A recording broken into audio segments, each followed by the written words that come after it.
प्रथम परीक्षा आईला नीलमणि राउतराय कहले प्रफुल्ल बड़ बड़ नेता हमार तुम्हार भविष्य अच्छी किंतु आगे गोटे छोट परीक्षा तुम पास कर से परीक्षाटी कौन थिला ना काउंसिलर मठ साईर काउंसिलर प्रतिद्वंदी थिले कांग्रेस तरफ चेयरमैन प्रार्थी दिलीप बोईती। दिलीप बाबू बड़ भाई शेष मुहूर्त में मत तो कहले लड़े है जा हो यही बसंत बाबू मलय बाबू मुक्ति बाबू ये जो माने से अंचल लोक नुहति किंतु से ताकर प्रभाव विशेष भाव में से वार्ड में थिला ताकरी सहयोग रे 45 खंड भोट रे जययुक्त हेली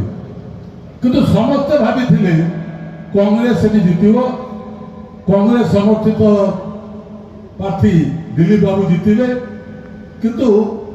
भोट गणति पर जो फलाफल आसला से बहादुरी बोर्ड नथिला से बहादुरी बसंत बाबू एवं दुई तीन जन युवक थिला। मो जानवे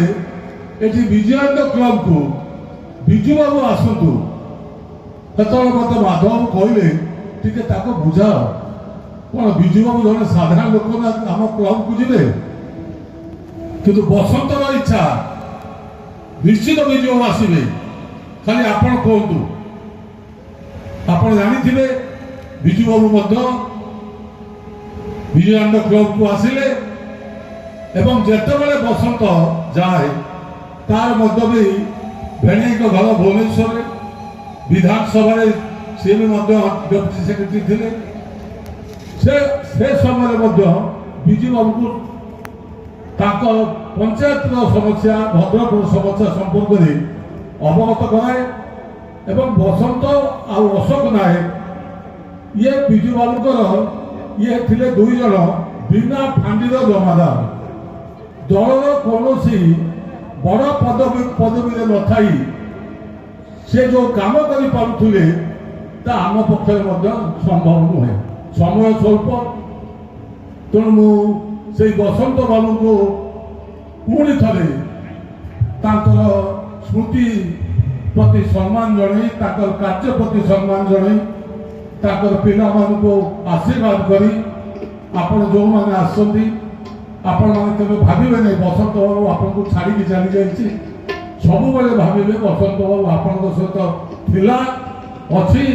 और रही विशेष किसी कम कही आत्मा निश्चित भाव में सद्गति होती जीवन थे मृत्यु अच्छी एक निष्ठुर सत्य से सत्य स्थान को चली जाइए आज जाइए सी काली आम जा किंतु मृत्यु है बोली आम जीवन को उपभोग करवाने कार्य करवाने ठीक नुहे आम बसंत बाबू बहु शिक्षा नवार अच्छी परामर्श नवार अच्छी से जो कार्य करुले संपूर्ण करार अच्छी मु खाली कहबी बसंत बाबू आप कहे अमर रही बसंत बाबू।